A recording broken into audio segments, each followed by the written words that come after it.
Hey there, my name's Paul, and this is Out of Neutral, a weekly tune-up where we look to the Bible to get in gear and follow Jesus into the life he came to make possible.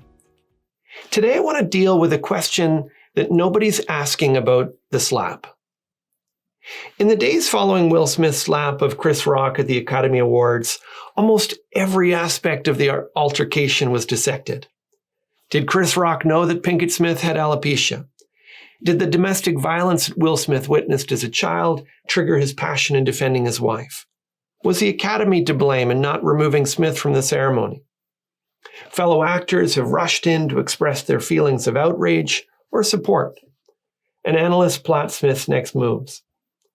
Almost everybody seems to love being concerned. The question that nobody's asking, however, is what do you do when you're the one who's made the slap? More specifically, what do you do when you're overcome with guilt about something you've done? There are many options. First, do you apologize and make amends? Smith publicly apologized to Chris Rock following the event. He admitted that he was in the wrong without justification or defense. He went on to commit himself to doing the work to ensure that I never again allow violence to overtake reason. All of this is commendable. And while I give him the benefit of the doubt that he truly believed he was fully in the wrong, that's not always clear. You can have guilt heaped on you in situations where you're just not convinced that what you did was wrong. And yet, we all know our own capacity for self-justification. How do you know if it's false guilt? How do you distinguish between what's wrong and what's just unpopular? Apologizing and making amends can help in relieving your guilt, but only if there's agreement that what you did was wrong. A second option, do you punish yourself?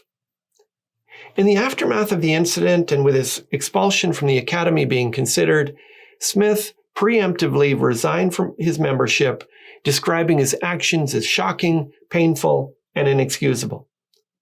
While some have questioned his intentions, by resigning and inviting the consequences of the disciplinary board, he made the board members' jobs easier and invited their reprimand.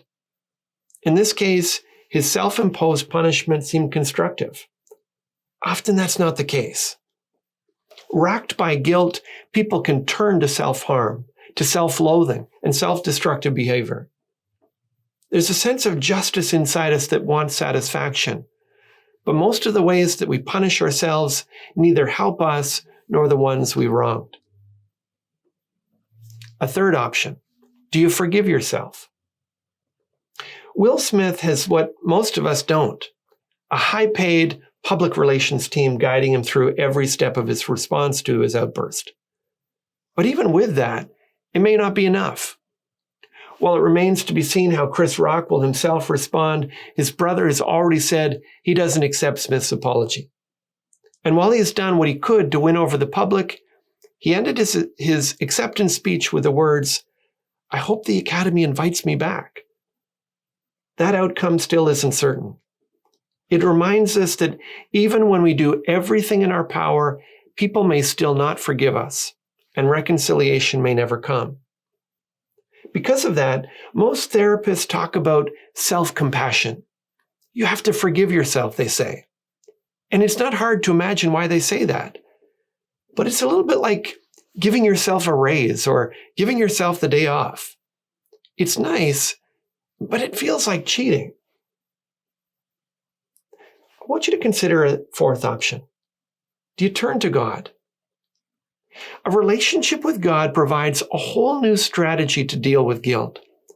Instead of just relying on your own subjective sense of right and wrong or submitting to the court of public consensus, you can find in the Bible clear lines to help you see whether you're in the wrong and need to apologize and make amends.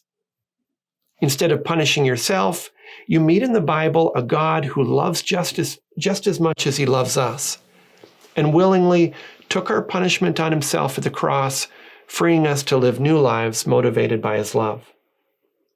And in place of self-compassion and self-forgiveness, hearing a declaration of forgiveness from an almighty God is a statement full of power and authority. Receiving God's forgiveness relieves your guilt, unlike any self-declaration of forgiveness possibly could. If this is new to you and you think it's something you'd like to explore, I've written a free 12-week course called The Unstuck Life that walks you through the essentials of Jesus' teachings in daily bite-sized messages that you can read or watch by video. To learn more, go to gracebc.ca/getunstuck. That's all for this time. If today's video has helped you get out of neutral, leave a comment, share it with your friends, and subscribe to join us on the journey.